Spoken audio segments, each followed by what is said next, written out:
Ik hubleye pi waro, hakani ka video kwa open snyao chapi, wayo had attack Manpa hadien sahkut khon hapoh lift namo elevator.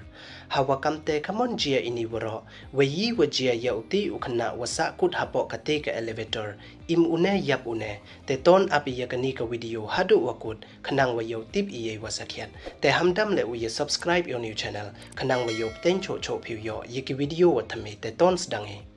Ha iwi ni ijia wasnyawar ai iwada jia hakatu ka arpon rutarik, hei wada MUwi Manpa wasan pawis nem irta, da yo had attack hadin sahkut khon wapras nem irta hapoh ka lift namo elevator.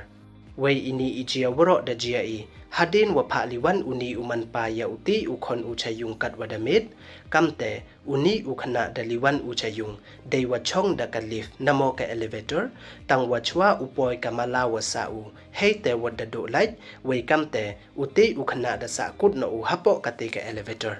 Wei hadin wada tip upa uyeni, da karngiat ude yong wa embait, wei da ting uya jia iyire iyi yauti khon kamte, da yo had attack udep tepat Nei te da kilibu kia cha hospital, tang wakat hapoh hospital, da pentip ki wam MDU heni hasla kanda watai. Hawakam te yi wan wajia yauti ukana sahkut hapoh katika elevator, im une yap une, te ton api chakmat. Hadin li minit wada sahkut uti ukana hapoh katika elevator, da yo light biang, wei da sedang biang katika elevator ukrekam, wei da poi hakamala wasau klem MI1 iwan ijia yau.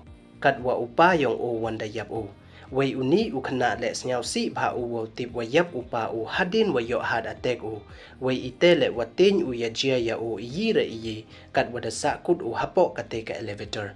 Wei ini ijia waro to iwada jia hakajela Madhya Pradesh. Te du kini don he, ye subscribe, like, we share ki video kublai chipon.